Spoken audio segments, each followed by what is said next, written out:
Ladies and gentlemen, welcome to this new episode of the Big Well Emerging Law Voices series.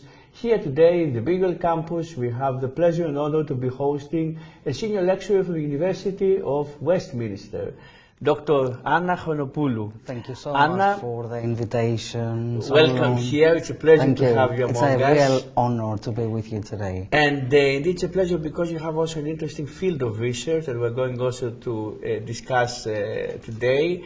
First of all, you did also your PhD on neo-tribal sociality. And the question is, you have here two notions that actually need a bit of deciphering. What is neo-tribal? Why do you call it neo-tribal? And what is sociality? Brilliant. Thank you so much for your question, Solon. Yes, that's absolutely correct. I did my PhD at Berkeley College, University of London, School of Law. And the PhD was on neo-tribal sociality and forming and shaping lawyers' identities. So I can speak a little bit about what neo-tribalism seems to and be why exactly. Tell us a sociality bit, also for viewers, for listeners. Neo-tribalism is a notion associated with the French philosopher Michel Maffesoli. He talks about this idea of neo-tribal sociality, and his view on it is that every single one of us, being a consumer, can actually move freely between consumer-based tribes. Now, these tribes can be professional tribes, and this is where the legal profession comes in. They can be consumer-based tribes, i.e. ravers, clubbers, surfers. We're going to speak a bit more about this, but everything. So that is the idea of sociality. The free, sort of like free-floating attitudes from one tribe to the next. The question is, Anna, here you speak about lawyers and as consumers. Exactly. But the question is, how much is law a product? But exactly, yes, and this was the main aspect of the PhD. We are actually, as lawyers, producers of law, but also consumers of law. Nevertheless, that other aspect of conspicuous consumptions, let's put it differently, has never been explored. Anna, but if we look at law as a consumerist product, don't we destroy the virtue of law? This perception that law is something pure, something that actually brings forth all the good ideals of society. Yes, and I think that was the reaction, actually, and the criticisms as to the use of neo-tribalism, because it entails something Chthonian, in a sense, so that evokes the higher status, or it challenges the higher status of law. And it's very interesting because neo-tribalism, I would have thought it has something to do with anthropology. It is, yes. So we have a blend here between economics, anthropology and law, something like this. Yes, it's sociology, it's socio-legal mainly, yes, of course, it's anthropology, it's cultural studies. And the issue of sociality, and why not? Because this word sociality also is very unique. But that is the idea of sociality, this kind of attitude and the ease to move between tribes and identify with them. So it differentiates from society in the sense that society is more stratified, and sociality is kind of interactive. It differs in the sense that it's not just socialization into the legal profession. It is this idea of doing business differently through social events, through sort of like going out with colleagues. Through all of these processes of socializing. Which exist here in this country, United Kingdom. Of course, this is how business is done. Which is very interesting, because sometimes there's a tendency to think superfluous these events, that in essence you have, and in especially in the time of economic crisis, but you say that they're important to advance the very cause of law in the And then people's careers as well. We're talking about networking events, and of course you want it to happen, all of these networks, etc., and the networking events, you know, to more sort of like loose and more let down, let your hair down situations. And this tribal philosophy that pervades the whole issue that we're talking about now, how much should we advance it in law, given that law is already fragmented, Is it something that we aspire to promote this neo-tribal attitude? I think it's just saying more or less the same things a bit differently and using all of these sort of like buzzwords as well. However, I think it's really, really important to acknowledge that it is a very significant notion nowadays as to how business is being done in the legal profession. So in essence, it's not so much the fragmentation, but also the intersection, the interweaving. Exactly, because we are talking about an already fragmented profession, but I don't think that we have explored the facets of that fragmentation. Does it apply also between lawyers and judges? Because usually there are two groups in the law profession that are a bit against each other, opposite each other. Exactly, but you are basically talking about different consumer-based lifestyles. So if you're talking about the Magic Circle firms, you would expect people to have the lifestyle there, okay, in terms of salaries, in terms of going out, in terms of how they live their lives and how they lead their lives as well. Whereas the situation is completely different in a high street firm, for instance. And that's the theory. So that's another tribe. Exactly. But these tribes exist only in a certain confine, national confine, or the theory goes also beyond the national I think it applies, borders? yeah, exactly. Thank you so much for that question. I think it applies internationally because, of course, you can easily tell differences between how the Magic Circle in the US operates or how chambers operate here as well. So we move on to barristers as well and the different sections of the bar too. Which is maybe shows what is common and not so much exactly. The commonalities between the different jurisdictions. But Anna, speaking about commonalities, there is also another facet of your research that also wants to stress maybe these common dimensions in law, meaning cinema. Cinema, yes, law and film, one of my biggest loves, yes. Exactly, and I also recently produced Migrating Fears, a film about migration. So I also believe that it's a very big field of discovering and amplifying the impact of law. How did you find it? How did you start with it? What was your initial inspiration to enter this kind of junction between law and cinema? I owe huge thanks to some professors at Birkbeck College, University of London, one of them being Professor Les Moran, my supervisor for my PhD, for infusing me to the study of law and popular culture. And my current workplace, the University of Westminster, has again one of the biggest centres on law and popular culture in the country, research centres.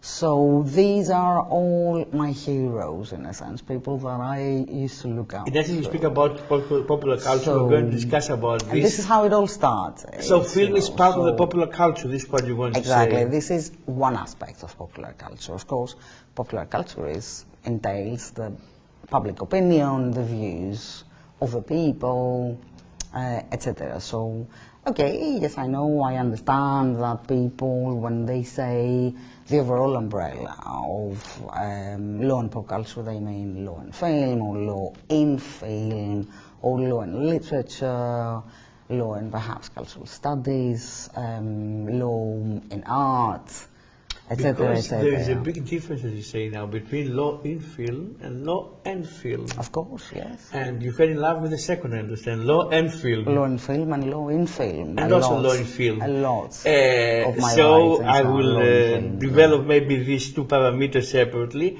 First, speak about law and film and you.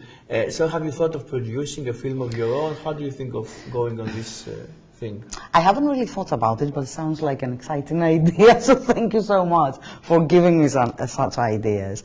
But I would draw parallels between law and film and the law teaching and legal education and film as well. First of all, the use of pop culture, the use of films in the classroom, just to make the more sort of like daunting aspects of law a bit more uplifting. And it is quite popular and catchy amongst the student population. It tends to work well.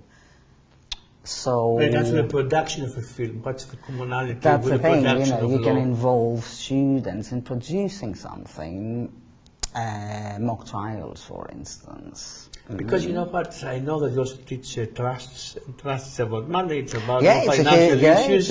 So it goes back to our question, whether law is something kind of very much grounded to the very much materialistic reality, or law is about ideas, law is about dreams.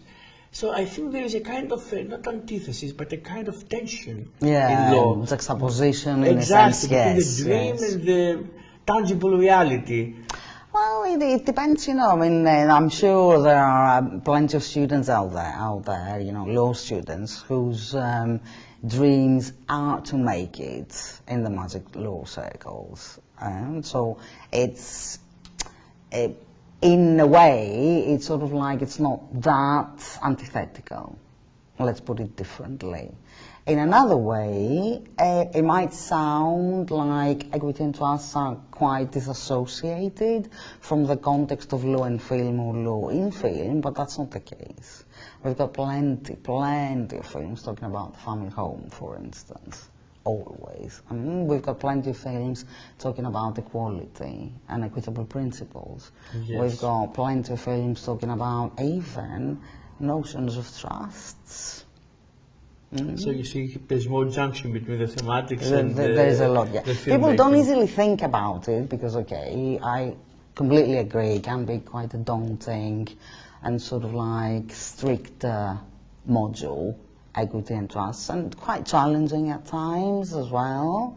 But I also think that it can become way more uplifting and light-hearted and as also well, another and simplified. that I'm thinking about film and law, maybe the storytelling. A film entails the storytelling, also law the same. Yes, of course, always the storytelling, always. But then the question is how much law says also a story that doesn't necessarily is true. Many the accusation that lawyers in essence lie to the public. Yes, because there's always this, enticing, I know, there's always this kind of preconception about lawyers that they are, you know, that they can be easily loathed or they can easily be disliked, let's put it differently, or frowned upon. Nevertheless, the ideas of what a lawyer is like mainly derive from pop culture and legal films, you know, in that sense. And films like The Suits, for instance, or All Is Fair now, with all women lawyers, TV series in the US. So there's plenty, I think. Do you think that the TV series, on. now that you mentioned correctly, also promote certain fields of law? For example, Matlock in the past, in the 90s, promoting criminal law. LA law, exactly, Matlock as well, all of this. Yes, mainly the Magic Circle, mainly commercialized and mainly the lifestyle, of course. But okay, you can find other representations on screen. People coming from different walks of life, becoming lawyers, so that's the dream, in a sense. We spoke also about film and law, and of course now we speak about law in film. And my question would be, okay, we spoke about the American series that actually promote legal themes. Do you know any European or non-American, in essence, in that cinema, European cinema, do we have these manifestations of the legal profession? Plenty. From French cinema to Scandinavian cinema. Is it different, the manifestation? It's very different. Okay, obviously, you know, I'm very, obviously being European, you know, I'm very pro-European as well. It seems that the depictions and the representations, especially female women lawyers, they're completely different to the Hollywood representation. Okay, however, there are many interesting representations that reminds me that I'm writing an article on now, on indie cinema representations of women lawyers, and they are very similar to the European ones. Which is very interesting, yes. Very similar. Of course, we have also the Asian, maybe sometimes. The Asian, yes, the Middle Eastern, exactly, which is my new book. Also the Indian, Bollywood now, of all course, the discussions. Yes. So there is plenty of room for further research and for further looking. And also the thematic, because you have researched so far about female lawyers, as you said, and how they're being depicted in cinema. But maybe other groups are also depicted non-favorably or in a very kind of a unique light in cinema, and this has to be stressed. Of course, I think there's a lot more to be said about commercial lawyers, company lawyers, of course, and of course, as the next project, okay, some of it has been already explained and explored for my PhD research, but I think there's a lot more to be said on masculinities, apart from new femininities, new masculinities as well, so exploring more sort of like male lawyers on screen. And when you speak about masculinity, maybe also the stereotype sometimes of power Of course, sharing, yes, or yes, power yes, relations yes. Between the genders, the sexes, and all this kind of. Of course, it's always discussion. that. It's always critical race theory. It's always queer theory as well, incorporated in my work. So yeah, it's, let's put it differently. It's intersectional. Have you thought about also discussing ethnic minorities? Yes, critical race theory. Yes, of course, of course. I've written on commercial lawyers and how race is portrayed there. Do you want to tell us a bit more about this? Of course, yes. I strongly believe that it is usually portrayed as a selling point. I mean, if you think about it, 30 years ago, the percentage of BAME lawyers in Magic Circle law firms was 1%, and the whole of the profession was something like 0.5. It still, 30 years later, remains extremely low. Yet again, all of the buzzwords and the buzz talk is about race. So if anyone can explain this to me, how 30 years on, more or less it is exactly the same, if not less, representation for BAMEs and other ethnic minorities, you think I would be extremely happy. You think maybe it's something that as society we remain only in words and we don't take necessarily the action that has to be taken in order Exactly. I think that they are trying. I think that we have come a long way in terms of this kind of long walk to equality, let's put it differently. However, I think there's a lot more to be done. And I also think that sometimes is being used as a selling point. Or as an excuse maybe that society is not racist, society is egalitarian, but in essence they hide deep maybe inequalities. Subliminal, yes, of course. Yes. You spoke to us before about what you're writing, what you're going to publish in the near future. Yes. Any other projects that you have in mind? Well, I'm currently working on my book. I've just returned to Westminster from my sabbatical, for which I'm ever so grateful to the law school for their support. I'm writing a book on cinematic representations of Middle Eastern female lawyers What we discussed before. in Middle Eastern films. Israel plays a huge part in that. Plenty of movies come from Israel. Plenty of movies come from Israel and Palestine as a hybrid production. And this is where you see that art can ameliorate relationships as well. Yes. We can have a common ground and we can find the common ground as well. There's plenty of movies coming from Lebanon, plenty of movies coming from Egypt. How much is it important these productions you say now are local productions, national local productions? They are, yes, they Meaning are. the way that they portray Middle Eastern women exactly. or people different maybe. Exactly, and this is something that has gone unnoticed in the West for some reason. I could never understand why the Israeli legal system, for instance, cannot be popular. Or, you know, cinematic representations of Israeli women lawyers cannot be popular, and vice versa. Palestinian women lawyers, etc., etc., etc., vice versa. Or Egyptian. I mean, especially the Egyptians and the Lebanese have like long-standing legal traditions, and also they are represented in their national cinema. Yeah, I think for me that's very interesting. And it's the same with Israel, it's the same with Palestine. There is a national production. Exactly. And somehow in the West, for example, yes, of course, you know, we are, I think, more concerned with our own depictions and portrayals of lawyers which is great, but it's also great to learn from others, I think, as well. So this is what instigated the project, the book project, in a sense. Anna, as a lawyer also, how much do you have to enter the legal system of these other countries you mentioned, Israel, Egypt, Lebanon, in order to better understand? Well, it's very difficult to travel there, so it makes my life, yes, at the moment, so it makes my life a bit difficult, to be completely honest with you.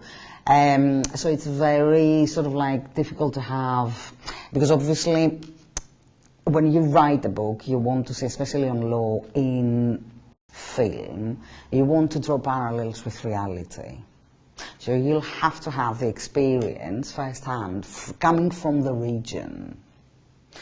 That's not it's not going to happen now, obviously. Hopefully it's going to happen, in the next 3 years. Of course, the dynamics of the societies, exactly, but also the legal system, maybe. Exactly. So I think it's just pure research and just pure watching movies, for the time being. But hopefully we're gonna go back to peaceful settings again, hopefully soon, so I can sort of like go and meet people in person and just to write something about how they portray their legal traditions in their national cinema as opposed to reality. Exactly, which is very important, very interesting. Thank you. Anna, thank you very much for this Oh, come on, thank interview. you.